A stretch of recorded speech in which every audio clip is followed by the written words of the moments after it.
excelente día, estamos de regreso y hicimos evaluaciones mensuales. Estamos a 8 de febrero. El 8 de febrero de 1847, las fuerzas invasoras norteamericanas al mando del general Winfield Scott llegan al puerto de Veracruz, pero vamos a ver un poquito más precisamente de esta guerra México-estadounidense.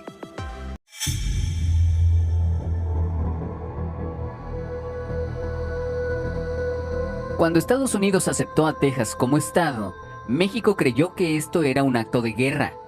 Los líderes mexicanos pensaban que las tierras de Texas aún les pertenecían y se rehusaban a entregar la tierra.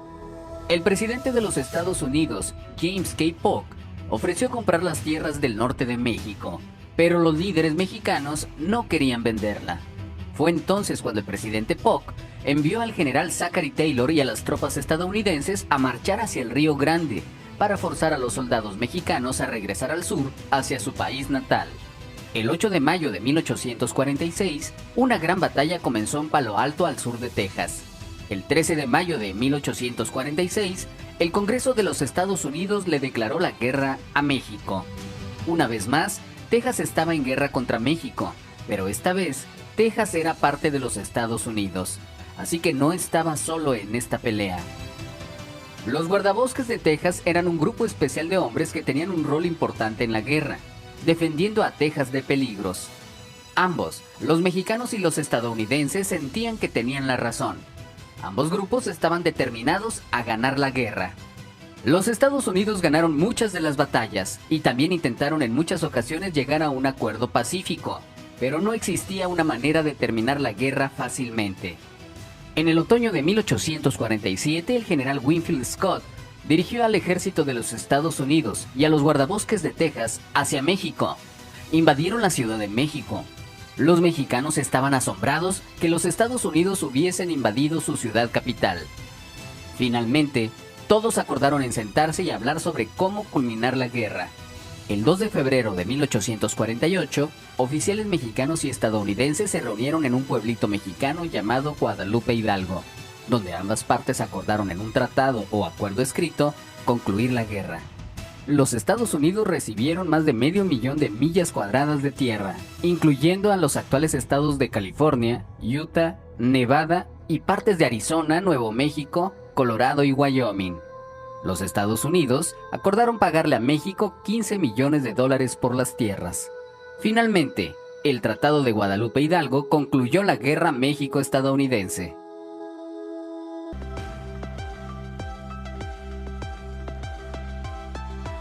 Y ahora nos vamos con los problemas matemáticos. Recuerden bien analizar.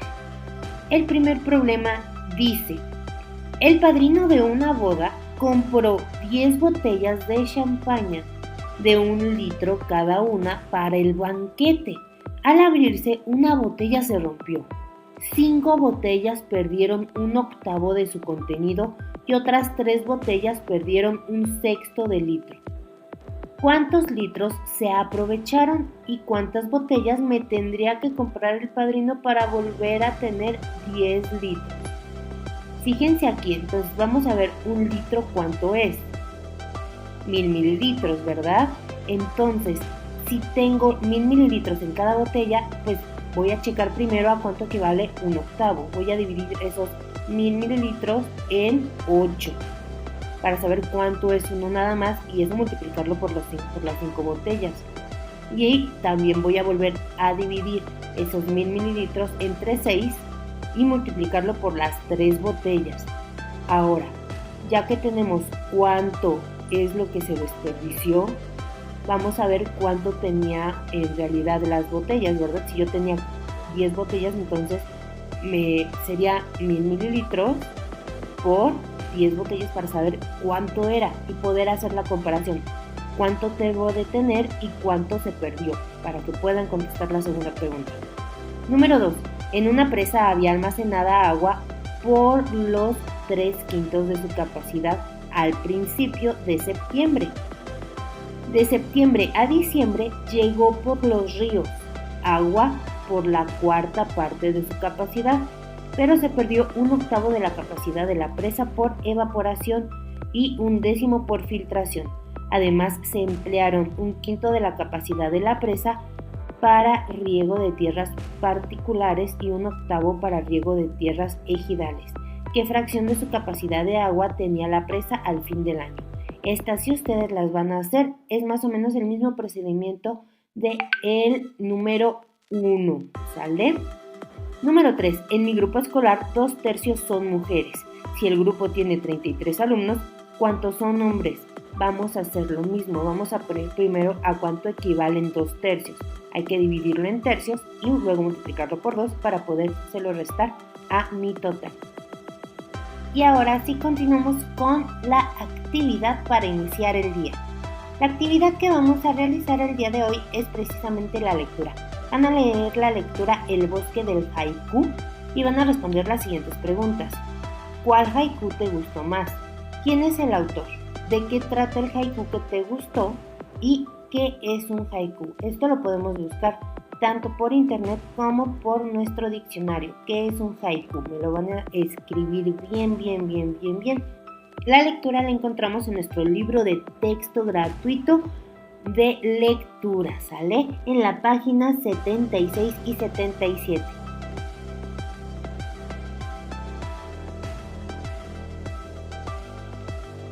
El tema con el que vamos a empezar es expresar opiniones fundamentadas en un debate en español lengua materna. Pero, ¿cuál es el propósito precisamente de este tema? El propósito de esto es expresar tus opiniones en un debate, el cual vas a organizar una vez que identifiques bien sus características. Para esto vamos a ver primero qué es un debate y vamos a iniciar respondiendo estas preguntitas. ¿Alguna vez has participado en un debate? ¿Sobre qué hablaste en ese debate y en qué se debe basar sus argumentos? ¿Qué es un argumento? Pongamos mucha atención y anotemos en nuestro cuaderno el siguiente apunte. Esta semana me gustaría hablarte del debate. Específicamente, ¿qué es el debate? ¿En qué consiste? ¿Cuáles son sus reglas? Y también sus ventajas. Dicho esto, ¡comenzamos! Antes de continuar, hay que entender qué es el debate. El debate es un diálogo entre personas, no es una pelea entre enemigos, sino es una conversación entre seres humanos que se aprecian y se respetan. Lo que está en discusión es un tema determinado y jamás la calidad de las personas. El debate es una de las técnicas de más fácil y provechosa aplicación. Consiste en un intercambio informal de ideas e información sobre un tema. Es realizado por una pareja o un grupo, bajo la conducción activa y dinámica de una persona que hace el papel de moderador. Esta técnica te da la oportunidad para que los estudiantes expresen sus ideas. Los miembros del debate se pueden organizar en pequeños grupos y escoger diferentes temas a discutir. El debate ayuda a que los miembros compartan experiencias, ideas y también información. Permite que los jóvenes participen activamente y puedan aprender bastante de sus compañeros y de ellos mismos. Como ya hemos aprendido, el debate es un diálogo ordenado entre personas que conocen sobre un tema determinado. Dos personas no pueden hablar al mismo tiempo. Una sola persona no puede intervenir por largo rato, puesto que no dejará hablar a las otras. No se puede participar de un debate si no se tiene preparación. Para debatir no se puede improvisar. El debate es un diálogo, pero desde puntos de vista contrapuestos. Si dos personas opinan lo mismo sobre un asunto determinado, ellos podrán dialogar o conversar, pero no podrán debatir. El debate supone puntos de vista totalmente diferentes. El debate es un acto de comunicación, en la que dos o más personas opinan acerca de un tema que será previamente determinado. Además, en este enfrentamiento, cada una de las personas expondrá sus ideas y defenderá sus opiniones e intereses. Al final de todos los argumentos entregados por cada una de las personas, y a medida que los argumentos van aumentando en calidad y solidez, el que exponga un argumento más completo, ese será el vencedor. Ya que hicimos nuestro apunte, vamos a abrir la página 100 y 101 de nuestro libro de texto gratuito de lengua materna. Precisamente ahí se va a empezar a hablar sobre el debate. Vamos a iniciar contestando las preguntas. ¿Alguna vez has presenciado un debate? ¿Sobre qué hablaban en ese debate que presenciaste? Cualquiera que sea tu opinión acerca del tema de que se trate, ¿en qué debes basar tus argumentos? Para esto, si desconocemos qué significa argumentos, hay que buscarlo en el diccionario y lo anotamos aquí abajito. ¿Podría citar otro tema polémico? Polémico, recuerden que quiere decir que pues va a haber una parte a favor y otra en contra. Puede que algunos estén en desacuerdo con ese tema, ¿verdad? ¿Has escuchado acerca de los alimentos transgénicos? Y ahora sí vamos a leer el texto de abajo y responder las siguientes preguntas. ¿De qué trata el texto? ¿Qué tipo de texto es? ¿Cuál es el argumento que se utiliza en el texto y qué título le pondrías al texto? Estas son preguntitas que van a tener que contestar, ya saben, leyendo primero todo esto de lo que se está hablando, precisamente de los transgénicos. Si hay alguna palabra que no la entendamos, recuerden que debemos de buscar en el diccionario.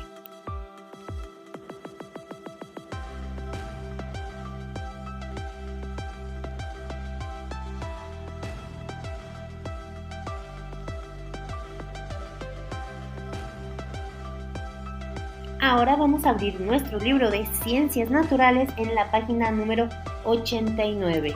Recuerden ir subrayando lo más importante e ir haciendo las anotaciones adecuadas por si algo se debe de ir respondiendo en nuestro cuadernito. El tema van a ser las mezclas y la forma de separarlas. Lo primero que me dice es cuántas mezclas existen. Observa, analiza y razona. Haz una lista de materiales que utilices y que consideres que son mezclas. Recuerden que nosotros ya hemos visto lo que son mezclas homogéneas, mezclas heterogéneas, qué se necesita, qué es solubilidad, cuál es uno de los mejores diluyentes, ¿vale? Dice, selecciona algunas de forma que tenga una etiqueta con información y anote el número de ingredientes que contienen. En el salón comenten sobre el número de componentes que encontraron en las mezclas. En este caso vamos a buscar en nuestra cocinita con qué podríamos hacer una mezcla. Por ejemplo, leche con chocolate. ¿Qué otra forma podría ser de una mezcla? No sé, a lo mejor si combino agua con sal, agua con azúcar. Ustedes anótenme toda una lista de 10 tipos de mezclas que deben de hacer.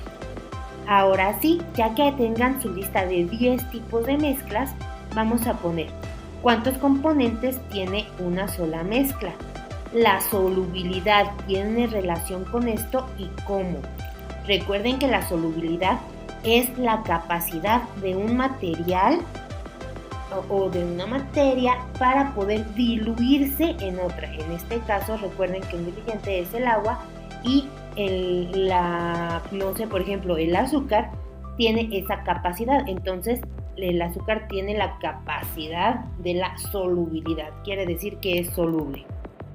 ¿Sale? Ya que tengan la lista con esas 10 mezclas, van a contestar estas dos. ¿Cuántos componentes tiene una sola mezcla? O sea, para que pueda llamarse mezcla, mínimo ¿cuántos componentes debe de tener? 1, 2, 3, 5, 10, 15. Y si debe de tener solubilidad esa mezcla, si no, ¿por qué no? Si sí, ¿por qué sí? ¿Sale? Ahora, se llama mezcla a los materiales compuestos por dos o varias sustancias. Entonces aquí ya nos dijeron que para que sea una mezcla debe de tener mínimo 2. De 2 a más, hasta donde quiera. Como cuando disuelves agua con azúcar o haces lodo con tierra y agua. En este caso, si ustedes se fijan, puede tener nada más 2 componentes esa mezcla, 2 compuestos, pero sigue siendo una mezcla. En el agua y el azúcar pues no podemos verlo, pero a lo mejor en las piedritas, la tierra y el agua sí la podemos distinguir un poquito más. Por ejemplo, aquí nos dan la mezcla para la construcción de arena con cemento y agua y la pasta dental, que también es una mezcla, ¿verdad? Ahora nos vamos a la página número 90. Existen distintos métodos para separar las sustancias que componen una mezcla. Para elegir el correcto es necesario conocer sus componentes individuales. O sea, antes de que yo pueda separar una mezcla debo de saber qué tiene, ¿sale? Para saber qué tipo de separación es necesaria. Aquí nos están diciendo algunos tipos. Por ejemplo, la decantación y la imantación. La decantación me dice que es la separación de las partículas sólidas que se disuelven en un líquido, ¿sale? O las de dos líquidos que no se disuelven entre sí. Ah, que no se disuelven. ¿Qué querrá decir esto? Que a lo mejor uno de ellos no es soluble en el otro, o a lo mejor recuerden lo que es homogéneo y heterogéneo. Cuando se tratan de dos líquidos, estos se dejan en reposo y se espera a que aparezca una línea divisoria entre ellos, como se ve en la ilustración de abajo, por ejemplo lo que vimos con el aceite y el agua. Entonces a esto se le llama decantación, ¿verdad? Que muestran cómo funciona un embudo de separación. La llave del embudo permite regular la salida de uno de los líquidos.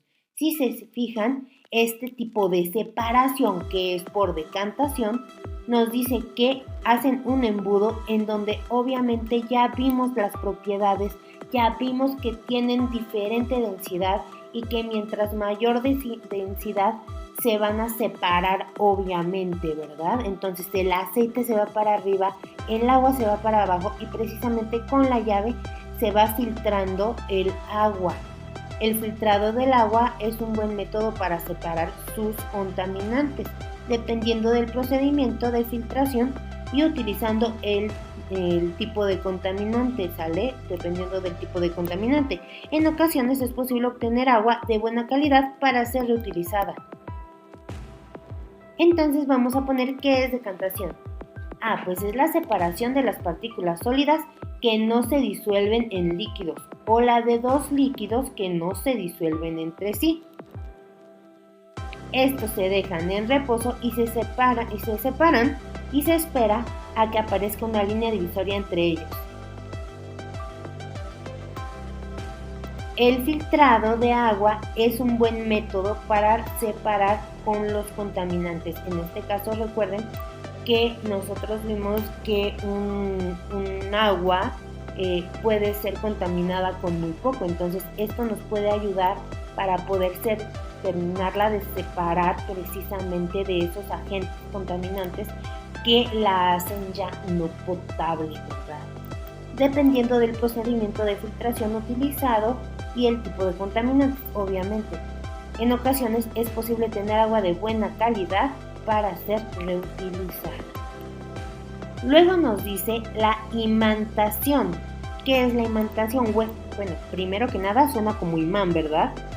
Nos dice que es el fenómeno por el cual algunos metales que contienen hierro y que al contactarse con un imán adquieren la propiedad de atraer a otros metales que también contienen hierro. En este caso, por ejemplo, podemos ver un imán que obviamente nada más va a terminar atrayendo pues a lo mejor a unos clavitos o a una aguja o a algo que tenga o que contenga hierro. También nos están diciendo aquí sobre la evaporación y la filtración. La evaporación consiste en calentar la mezcla hasta el punto de ebullición, o sea, hasta que hierve, como lo vemos aquí. Se calienta la mezcla, algún tipo de líquido, y hasta que llega a la ebullición, que es cuando empieza a sacar esa burbujita, ¿verdad? De uno de los componentes, o sea, uno de estos dos componentes debe de poder entrar en ebullición. Puede ser, pues se evapora primero el que tenga el punto de ebullición de menor temperatura. Los otros componentes quedarán en el recipiente cuando aquel se haya evaporado. Esto es súper importante. Luego entra lo que es la filtración, que se basa en que algunos de los componentes de la mezcla no sean solubles en el otro, ¿sale? De modo que no permanezca sólido uno permanezca sólido y el otro líquido. No sé, por ejemplo, si mezclamos agüita con piedritas o agüita con arena o agüita con tierra, la mezcla se deposita en una coladera o en un papel finito. Por ejemplo, ustedes lo pueden hacer poniendo una media precisamente sobre lo que es la entrada del recipiente, y si ustedes ahí depositan el agua con tierrita, el agua con arena, el agua con algún tipo de sólido, el sólido no va a traspasar la media, pero el líquido sí, ya que obviamente no son solubles, entonces no terminan siendo una mezcla homogénea y se pueden separar más fácilmente. La mezcla se deposita en una coladera o un papel filtro, y el componente sólido se quedará en el filtro y el otro pasará. Se pueden separar sólidos de partículas sumamente pequeñas utilizando filtros con poros del tamaño adecuado. O sea, si el filtro tiene hoyitos muy grandes, obviamente se van a poder traspasar algún tipo de sólido que esté con un tamaño muy pequeño. Pero por ejemplo, si ustedes llegan a utilizar una media, ustedes pueden ver que los hoyitos son muy chiquitos y es más sencillo que se pueda separar precisamente ese sólido de un líquido. En casita van a hacer el siguiente experimento, para lo cual van a necesitar agua, 4 envases, aceite comestible, arena, semillitas de frijol, clips, tierra, un imán, un embudo, papel filtro y una cucharada de sal. Este experimento me lo pueden entregar hasta, si gustan, el día sábado o el día domingo, no hay ningún problema, lo van a hacer con mucho cuidadito y van a leer de manera correcta las instrucciones y me van a llenar esta tablita que tenemos aquí abajo. Ya hemos visto bastante lo que es el tema de las mezclas, ya hemos visto los diferentes componentes químicos que tienen el agua, ya hemos visto algunas palabritas, precisamente solubilidad, mezclas homogéneas, mezclas heterogéneas, que depende también mucho de la densidad, que depende mucho del tipo de mezclas que pueden ser compatibles o no. Entonces vamos a checar todo eso y me van a responder las preguntas y me van a terminar de hacer el experimento de la página número 91, ¿verdad? Por último dice un dato interesante: los consomés industrializados son una mezcla de sal, harina, soya, grasas animales y vegetales y un conservador de alimentos, por lo que requieren ser disueltos en agua para su consumo. Ustedes han llegado a ver que a lo mejor sus mamis tienen el Nor Suiza o tienen pequeñas pastillitas que son precisamente como consomé de pollo, que tiene ese saborizante, y que al momento de que mami o papi o abuelita o abuelito lo terminan introduciendo en el agua que ya está calientita, se mezcla perfectamente. Inclusive ya cuando a ustedes se lo sirven en la comida, pues en realidad no se separa como tal. Y pues es precisamente una mezcla de sal, harina, soya, grasas animales y vegetales, y que tiene la capacidad de ser soluble. Después del apunte vamos a trazar el siguiente crucigrama y lo vamos a resolver con las preguntas, tanto verticales como horizontales. Recuerden, son 5 preguntitas súper sencillas, que es precisamente de lo que se ha estado tratando ahorita, de lo que ya hemos visto en laboratorio y didáctica, ¿sale?